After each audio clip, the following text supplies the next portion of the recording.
네, 우리가 지금 누가복음 23장을 같이 보고 있는데 이제 누가복음 거의 끝이거든요. 24장이 끝이고 그럼 이제 거의 끝부분을 우리가 함께 보고 있는 건데 여러분 이 복음서를 볼 때 핵심 내용 중에 하나는 예수님이 십자가를 겪으시면서 당하시는 고난 아닙니까? 우리가 여러 중요 내용 중에 하나가 고난인데 근데 여러분 한번 생각해 보세요. 우리가 누가복음을 함께 쭉 보면서 누가복음이 예수님의 고난에 대해서 주목하는 것 같습니까?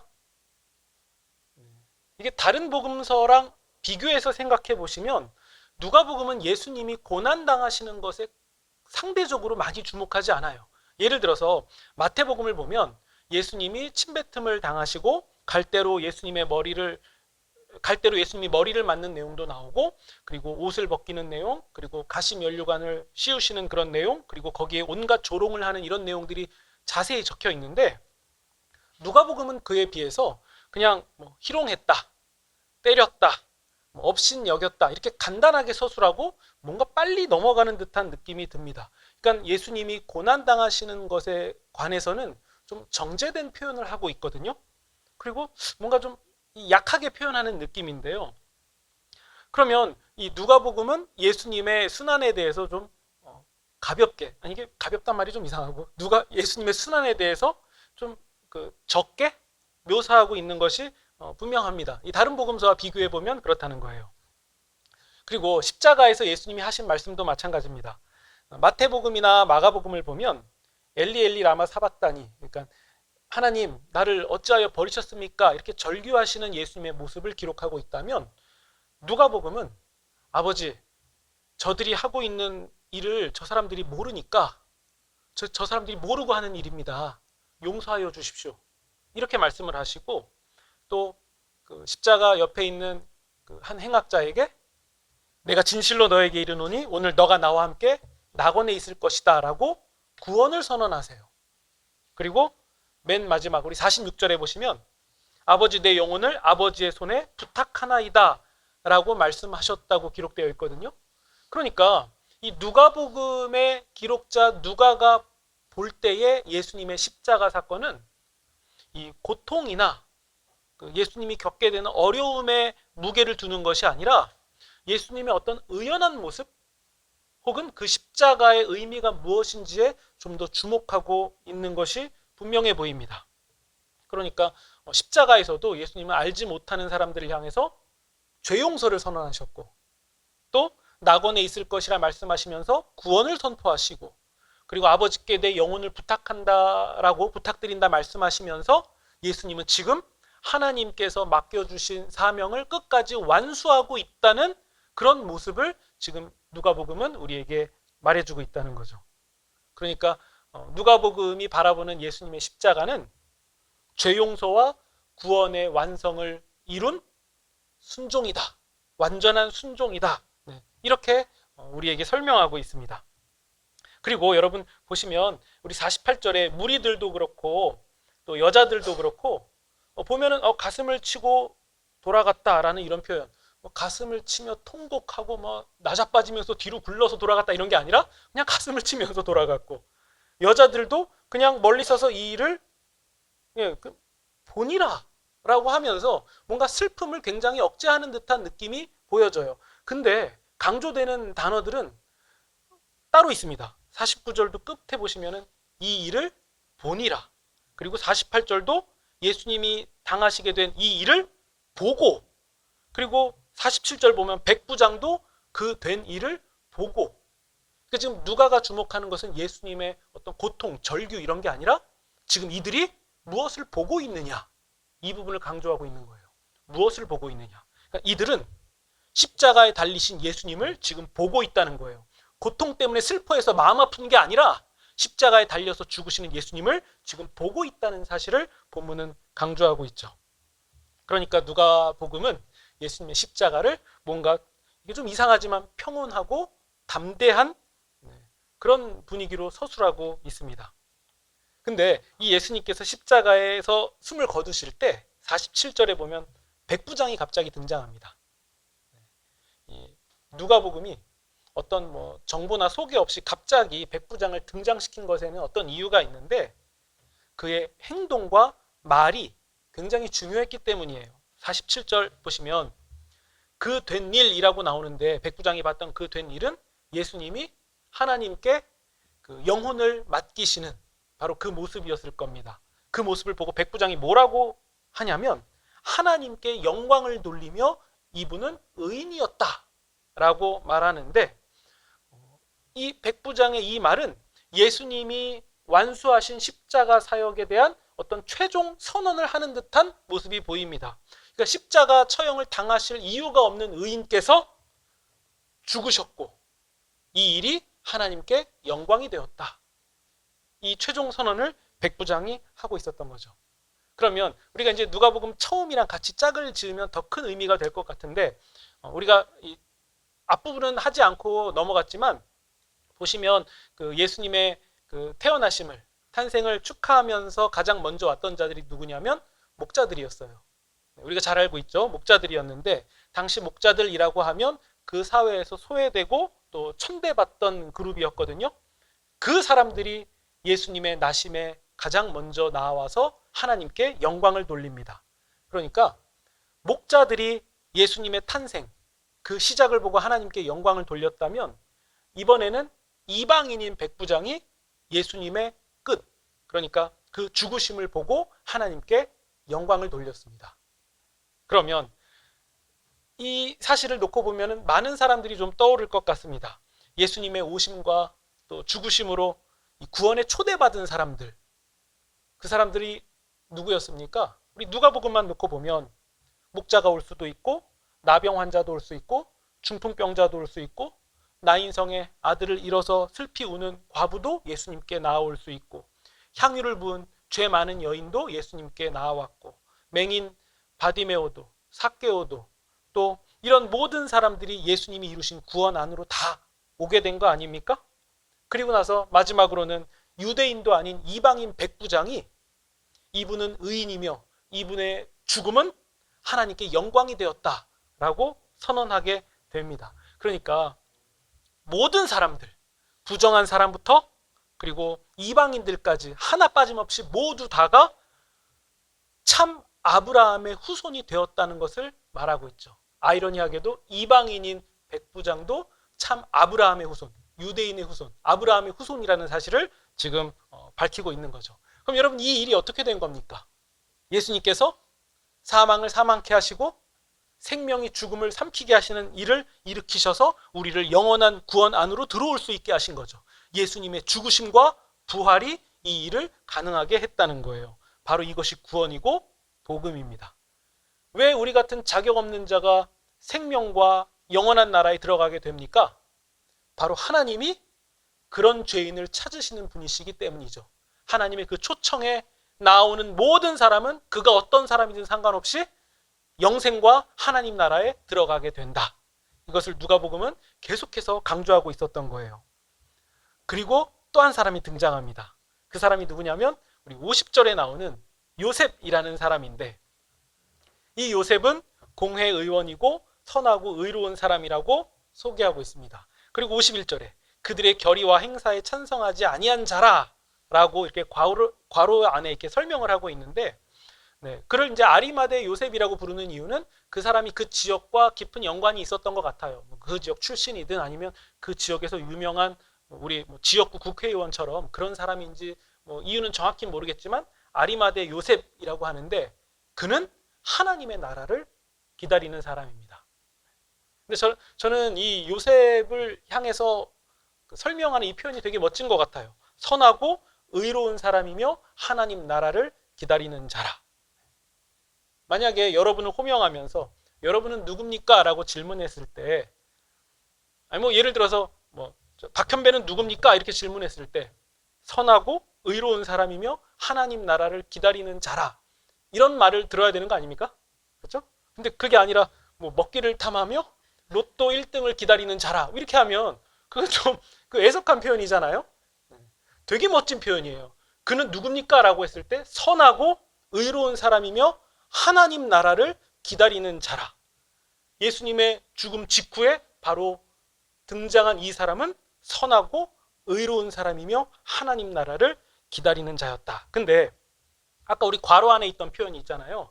그들의 결의와 행사에 찬성하지 아니한 자라. 이게 어떤 의미냐면 이 아리마대 요셉은 그 사내들인 공의회라고 사내들인 회의라고 우리로 따지면 국회랑 그 종교 재판소를 이렇게 합쳐놓은 뭐 그런 기관이라고 해야 될까요? 그러니까 최고의 의결 기구예요. 거기에는 71명으로 대제사장 1명과 70명의 의원으로 구성되어 있는데 그중 한 사람이 요셉이라는 거예요.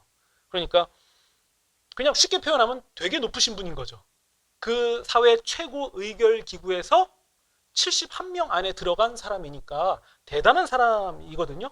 근데 이 사내들인 회의에서 어떤 일을 하냐면 예수님을 체포하고 신문해서 유죄라고 선언하게 됩니다. 우리 대제사장이 뭐 신문하고 유죄 선언을 했다. 바로 그 회의가 사내들인 회의거든요. 이때 표결을 해야 되는데 그 중에 한 사람이 누구였냐면 요셉이었어요. 근데 이 요셉이 예수님께 유죄 판결 내리는 그 표결에 반대했다는 거예요. 찬성하지 않았다는 거죠. 동조하지 않았다는 거예요. 그러니까 이 괄호 안에 그들의 결의와 행사에 찬성하지 아니한 자라라는 이 의미가 어떤 의미인지 아시겠죠? 그러니까 예수님이 유죄 선언 당하는 거에 찬성하지 않은 사람이다. 그런데 제가 대학생 때나 이렇게 고등학생 때 이 구절을 봤을 때는 나도 안 하지. 나도 안 해. 이렇게 생각했는데 이게 나이가 들고 세상이 어떤 곳인지를 더 알게 되니까 그게 안 되더라고요. 우리 이렇게 TV 보면 뭐 이게 국회에서 어떤 뭐 표결하거나 할 때 이 여론이나 이 모든 것들이 다 찬성해야 되는 상황에서 어떤 한 사람이 반대표를 딱 던져버리면 거의 뭐 죽일 사람처럼 뭐 물어뜯지 않습니까? 근데 오늘날도 그런데 이 사내들인 회의는 어땠겠습니까? 그 당시에는 뭐 더 했으면 더 했지. 뭐 예수님 지금 처벌하려고 다 마음 먹고 모였는데 저는 찬성하지 않는데요. 이러면 눈밖에 나는 겁니다.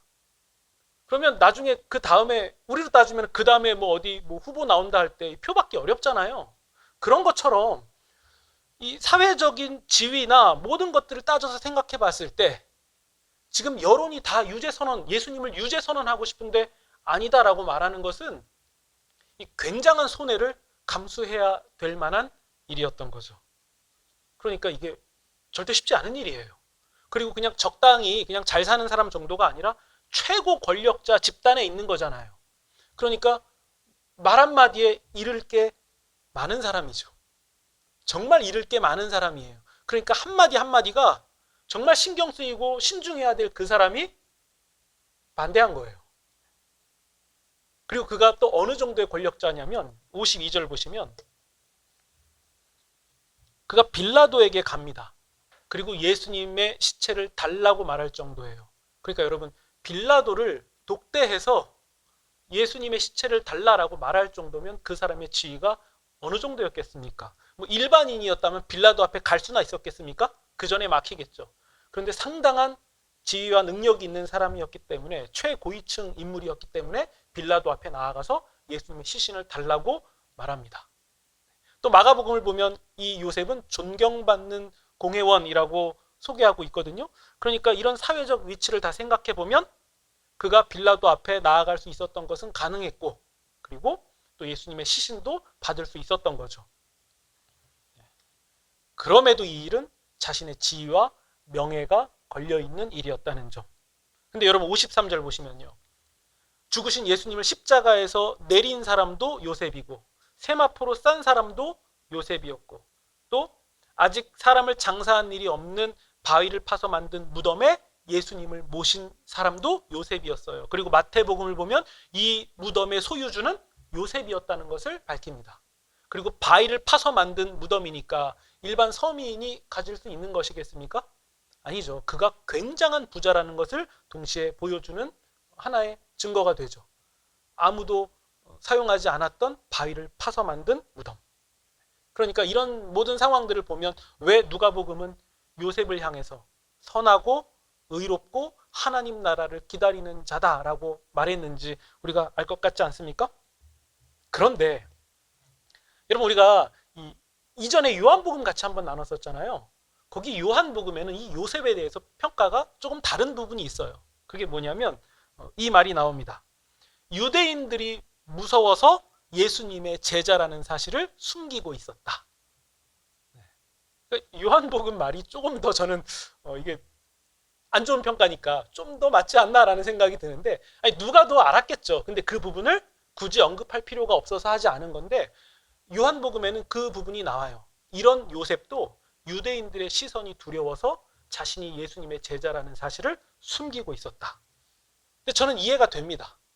그가 왜 한때는 그렇게 했는지 충분히 이해가 돼요. 아니 저는 더 숨겼을 것 같고 예수님의 시신을 달라고 빌라도에게 말도 못했을 것 같아요. 그 말 한마디에 내 신세가 어떻게 될지가 그려지니까 저는 몸살일 것 같아요. 그래서 왜 요셉이 그랬는지 이해가 됩니다.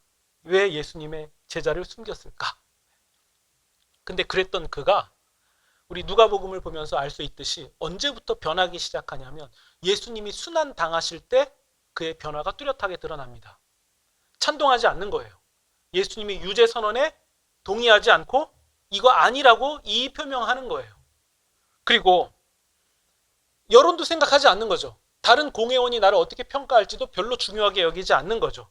그리고 그가 더욱 과감해지는 시점은 언제냐면 예수님이 죽으신 시점이에요. 예수님의 죽으심을 보고 아리마대 요셉이 어떻게 하냐면 빌라도에게 가서 시신을 달라라고 얘기하죠. 그러니까 이제는 빌라도가 나를 어떻게 볼지, 사람들이 어떻게 볼지, 동료 의원들이 나를 어떻게 볼지가 별로 중요해지지 않은 사람이 된 거예요. 지금 가장 중요한 것은 이 예수님이 겪으신 일, 그리고 예수님의 시신을 내가 받는 일이 제일 중요한 사람이 된 거죠. 그러니까 그는 바로 이 일을 통해서 자기가 이제는 예수님의 제자라는 사실을 과감하게 드러내고 있었다는 것을 본문은 보여주고 있는 거죠. 그리고 하나 더, 자신을 위하여서 준비한 무덤에 예수님을 모셨다는 것은 예수님의 죽으심과 그리고 이후에 자기가 죽을 그 죽음과 접점이 이루어진 거 아닙니까? 예수님의 죽으심과 자기가 나중에 죽을 그 죽음과 접점이 일어났다. 그것을 우리는 이 무덤을 통해서 확인하게 됩니다. 근데 여러분, 이 무덤에서 어떤 일이 일어나죠? 예수님이 완전하게 부활을 하십니다. 그러니까 이 모든 일들이 요셉과 무관하지 않다는 거죠. 이 요셉에게 일어난 일을 가만히 보니까 예수님의 죽으심과 결합되는 것 같은 그림이 보여지고, 그리고 이후에 예수님의 부활과도 결합되고 있는 것 같은 그림이 보인다는 겁니다. 여러분, 우리는 이것을 무엇이라고 말합니까? 예수님의 죽으심과 결합되고 예수님의 부활과 결합되는 것을 우리는 한 단어로 뭐라고 얘기합니까? 믿음이라고 말하지 않습니까?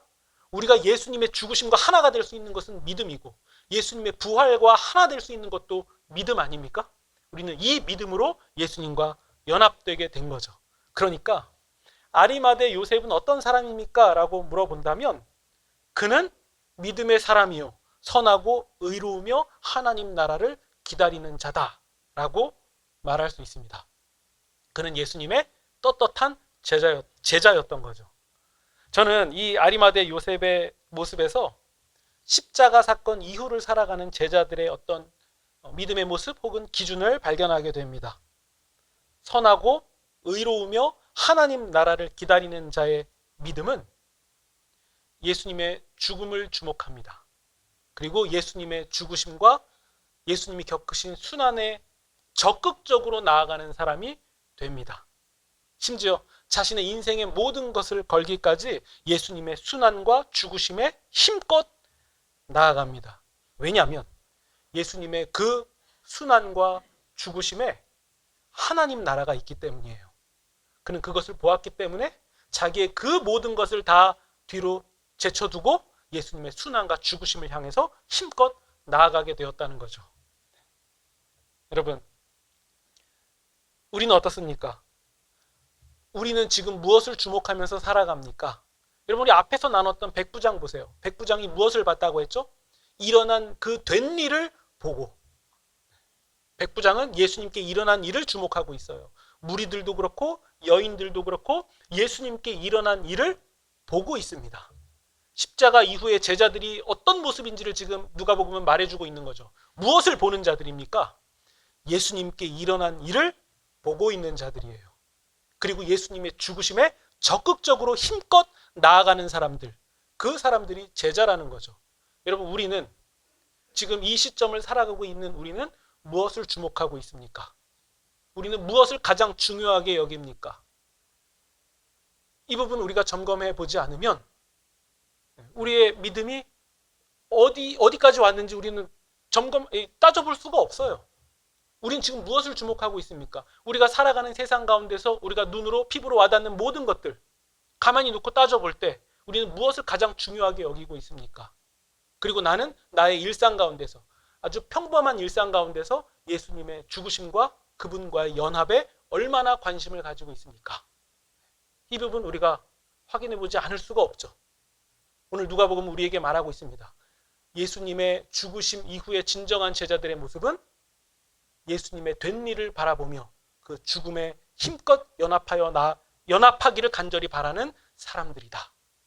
여러분, 이 일이 바로 우리의 일이면 좋겠습니다. 지금 말씀드리는 이 내용은 그냥 계속 하루 종일 예수님의 죽으심 이렇게 주문을 외우면서 다니라는 말씀이 아니라 내가 살아가는 모든 것의 그 근원에는 예수님의 죽으심이 있다. 예수님이 이루신 일이 있다. 그리고 영생이 있다. 하나님 나라가 있다. 이것이 기초가 되어서 우리의 일상이 그 위에 얹어져야 할 것입니다. 우리에게 가장 중요한 것은 무엇입니까? 예수님이 하신 일, 그리고 그분의 죽음과 연합되는 일입니다. 이 삶은 반드시 우리로 하여금 세상과 다르게 살게 만들 것이고 선하고 의롭게 만들어 갈 것이며 하나님 나라를 기다리는 삶이 될 것입니다. 여러분, 바로 이 믿음이 있다면, 이 믿음을 가지고 우리가 살아간다면 우리가 세상과 같을 수 있겠습니까? 이 믿음은 반드시 우리로 하여금 이 세상을 초연하게 대하게 만들고 또 선하고 의로울 수 있는 힘을 줄 것이 분명합니다. 그러니까 우리가 눈으로 보는 것으로 모든 것을 판단하지 말고 우리를 붙드시고 우리를 인도하시며 모든 것을 이루신 예수님이라는 안경을 쓰고 그리고 우리의 삶을 다시 재정의하시기를 소망합니다. 다시 세상을 바라보시고 다시 믿음으로 힘껏 나아가시면서 악한 결의와 또 악한 행사에 찬성하지 않는 그런 초연한 믿음으로 담대히 나아가시는 그런 저와 여러분이 되시기를 우리 구주 예수님의 이름으로 축원드립니다. 아멘.